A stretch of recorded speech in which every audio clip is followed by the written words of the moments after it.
तो ये बात आपको समझनी है कि एक बार जब आप फील्ड सिलेक्ट कर लोगे तो उसके आउटपुट आपको 2-3 साल में नहीं मिलेंगे, 10 साल के बाद आपको आउटपुट मिलने वाले हैं। तो उस चीज़ को आपको किसी के कहने पर ज्वाइन नहीं करना है कि मैं वैल्यूअर क्यों बना, तो इस यूट्यूबर ने बताया था इसलिए मैं वैल्यूअर बना। कि देखिए, अगर ये वीडियो उन लोगों के लिए ही काम का है जो सच में सिविल इंजीनियरिंग करना चाहते थे। सीधा यहाँ पर टॉपिक पर आते हैं। तो देखिए, आपको सबसे पहले तो ये तय करना है कि एज ए सिविल इंजीनियर आपके पास कौन कौन से ऑप्शन हैं, जो कि सभी ऑप्शन मैंने आपका वही समय बचाया है, वो जो सभी ऑप्शन आपको डिस्क्रिप्शन में मिल जाएंगे, उनमें से किसी भी ऑप्शन की तरफ आप जा सकते हो। लेकिन किसी भी ऑप्शन की तरफ जाना है तो हमें कौन सी चीज़ को यहाँ पर फोकस करना होगा। सबसे पहली जो कि बहुत कॉमन चीज़ है वो ये है कि आपका सच में किस सब्जेक्ट में या फिर किस फील्ड में इंटरेस्ट है। अब फॉर एग्जांपल हम यहाँ पर 2 फील्ड ले रहे हैं, एक RCC designing and second is valuation या फिर वैल्यूअर।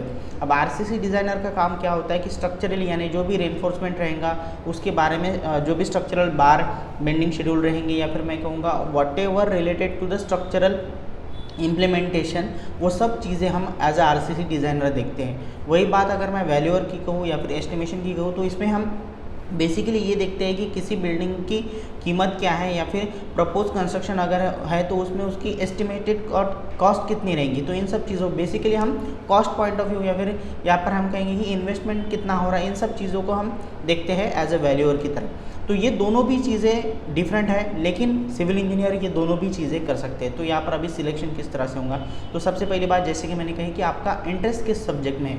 अगर आप यहाँ पर वैल्यूएशन रिलेटेड जो सब्जेक्ट है यानी एस्टिमेशन, देन कंस्ट्रक्शन मैनेजमेंट, ठीक है, कंस्ट्रक्शन मैनेजमेंट भी किसी तरह से काम होता आता है, वो मैं आगे बताऊंगा।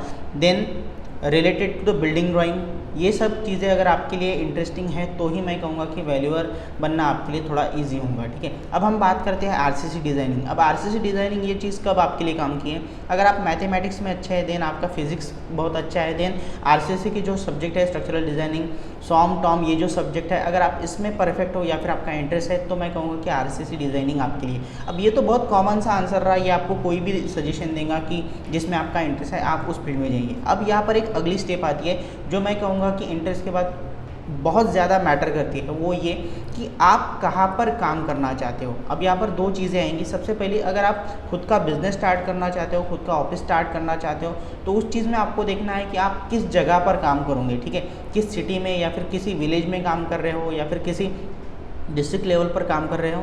तो ये चीज़ आपको सबसे पहले तय करनी है कि हम काम कहाँ पर करेंगे। मान लीजिए अगर आप वैल्यूअर बन गए या फिर आरसीसी डिज़ाइनर बनेंगे तो आपका ऑफिस किस सिटी में रहेगा ये आपको फिक्स करना है। अब ये तो बात रही अगर आप खुद स्टार्ट करना चाहते हो, लेकिन मान लीजिए अगर आप किसी कंपनी में जाना चाहते हो तो उस केस में भी ये चीज़ बहुत मैटर करती है कि वो कंपनी कहाँ पर है, ठीक है। अब मैं इसका रीज़न देता हूँ कि ये सब चीज़ें ज़रूरी क्यों है, हम क्यों वर्किंग लोकेशन को इतना इम्पोर्टेंस दे रहे हैं इस स्टेप में। वो चीज़ इसलिए मैटर करती है। मैं एग्जांपल देता हूँ, मान लीजिए अब मैं जहाँ पर रहता हूँ, जहाँ पर मेरा ऑफिस है, इस जगह पर आरसीसी की मेथड पर कोई काम नहीं कर रहा है, ऐसे मैं सिर्फ एग्जांपल दे रहा हूँ, ठीक है, कोई भी इम्प्लीमेंटेशन नहीं करता। तो अगर मैं बहुत ज़्यादा प्रैक्टिस करूँ, बहुत ज़्यादा यहाँ पर एजुकेशन मतलब उसमें क्वालिफिकेशन में टाइम दे दूँ उन सब चीज़ें पढ़ने के लिए, प्रैक्टिस करने के लिए, लेकिन जब मैं अपना ऑफिस स्टार्ट करूँगा और इस जगह पर उस काम को कोई डिमांड नहीं है तो फिर क्या मतलब हुआ बिजनेस पॉइंट ऑफ व्यू।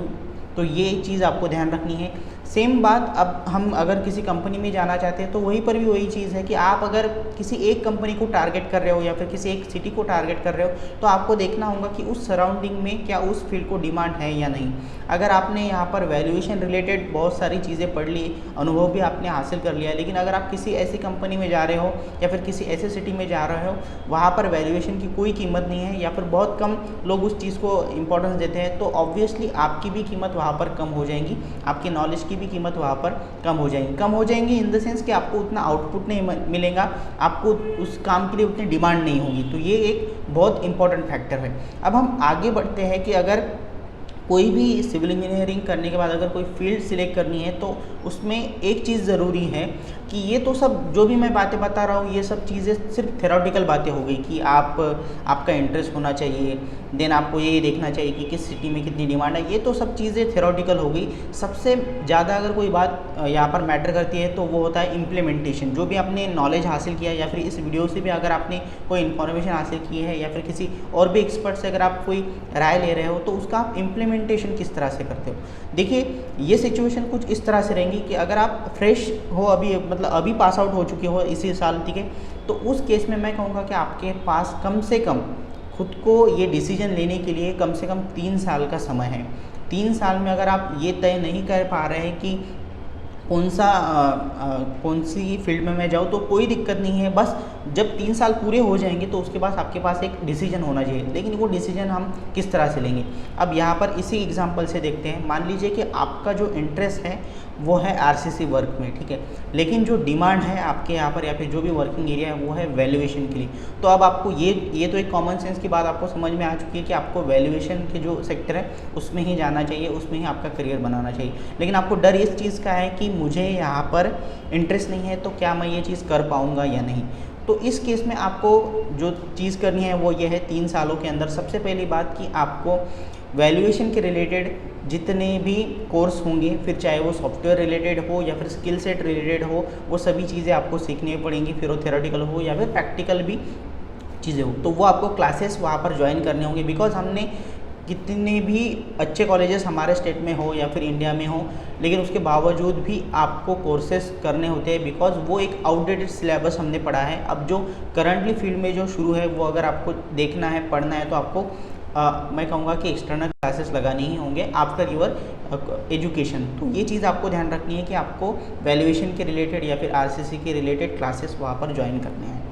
उसके बाद आपको क्या करना है, मिनिमम मैं कहूँगा मिनिमम 6 महीने के लिए आपको किसी अच्छी फर्म में, कंपनी में, या फिर मैं कहूँगा किसी अच्छे आर्किटेक्ट या फिर इंजीनियर जो भी उस काम के रिलेटेड है, अगर आप आरसीसी करना चाहते हो तो जो स्ट्रक्चरल इंजीनियर है उनके साथ आपको मिनिमम 6 महीने काम करना होगा।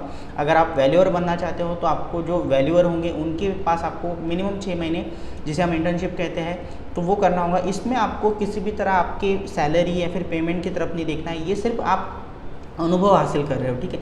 अब इससे होगा क्या, इससे 2 चीज़ें होंगी। सबसे पहली बात की जो कि कॉमन है वो ये कि आपके पास एक अनुभव आ जाएगा कि किस तरह से actually as a RCC designer या फिर एज ए वैल्यूअर आपको काम करना होता है। और दूसरी बात ये आपको रियलाइज़ होगा कि क्या सच में ये काम मुझे पसंद है या नहीं, और साथ ही साथ ये भी इन्फॉर्मेशन आपके पास आराम से आ जाएंगी कि जहाँ पर मैं काम कर रहा हूँ या फिर जिस फील्ड में मैं काम कर रहा हूँ उसे कितनी डिमांड है। बिकॉज अगर आप सिर्फ मेरा वीडियो देख के या फिर बाहर से ही देखोगे तो आपको पता नहीं चलेगा कि किस फील्ड को कितना स्कोप है। ये भी चीज़ मैं क्लियर कर दूँ, जो कि मैंने बहुत सी वीडियो में क्लियर कर दी है, कि जगह के अनुसार स्कोप चेंज हो सकता है कि इस फील्ड में आरसीसी, इस शहर में आरसीसी की डिमांड हो तो किसी और फील्ड में वैल्यूअर के लिए। तो ये भी आपको तभी पता चलेगा जब आप उस फील्ड में टाइम दोगे।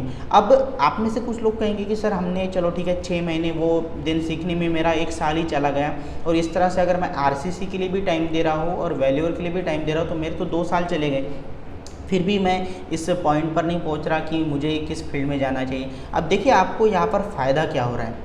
सबसे पहली बात, आपका ये पिक्चर, अब ये तो नहीं होगा कि आपने आरसीसी के लिए भी टाइम दिया और वैल्यूअर बनने के लिए भी टाइम दिया, तो जो भी चीज़ें थी सीखी, दिन 6 महीने का आपने वहाँ पर इंटर्नशिप भी किया, उसके बाद आपको ये डिसीजन नहीं मिलेगा। 100% ये आपको डिसीजन मिलेगा, ये मैं आपको गारंटी देता हूँ। तब आपको कोई कन्फ्यूजन नहीं होगा। बस आपके दिल में एक ही क्वेश्चन आएगा जो कि बहुत कॉमन है, वो ये, अगर आपने वैल्यूअर फील्ड सिलेक्ट कर ली तो आपके मन में ये सवाल आएगा कि जो मैंने 6 महीने दिए थे या फिर 1 साल दिया था आरसीसी डिज़ाइनर बनने के लिए, अब वो वेस्ट हो गया। एक बात मैं आपको क्लियर कर दूं, अब मैं यहाँ पर अगर मैं कहूँ with my experience, civil engineering में अगर आप एज ए सिविल इंजीनियर कोई भी एक्सपीरियंस अगर लेते हो, फिर चाहे वो आरसीसी डिज़ाइनर हो, वैल्यूअर हो, ठीक है, प्लानिंग रिलेटेड हो, कोई भी हो, वो आपका कभी भी वेस्ट नहीं जाएगा। बिकॉज ये सभी चीज़ें इंटरकनेक्टेड है। अगर आपको आरसीसी डिज़ाइन करना है तो भी आपको यहाँ पर बिल्डिंग ड्राइंग का नॉलेज होना ज़रूरी है। अगर आपको यहाँ पर पूरा एस्टिमेट प्रिपेयर करना है या फिर वैल्यूएशन यहाँ पर पूरी प्रिपेयर करनी है तो भी आपको आरसीसी का नॉलेज ज़रूरी है। अगर आप यहाँ पर सिर्फ आरसीसी की पॉइंट ऑफ व्यू जा रहे हो, सिर्फ डिज़ाइन ही कर रहे हो तो कोई मतलब नहीं है। आपको एस्टिमेट और जो वैल्यूएशन होता है उसके बारे में भी पता होना चाहिए, बिकॉज हम स्ट्रक्चर को इकोनॉमिकल बनाना चाहते हैं। सो बेसिकली मैं कहूँगा कि अगर आपने किसी फील्ड में टाइम दिया है तो वो आपका वेस्ट नहीं जाएगा।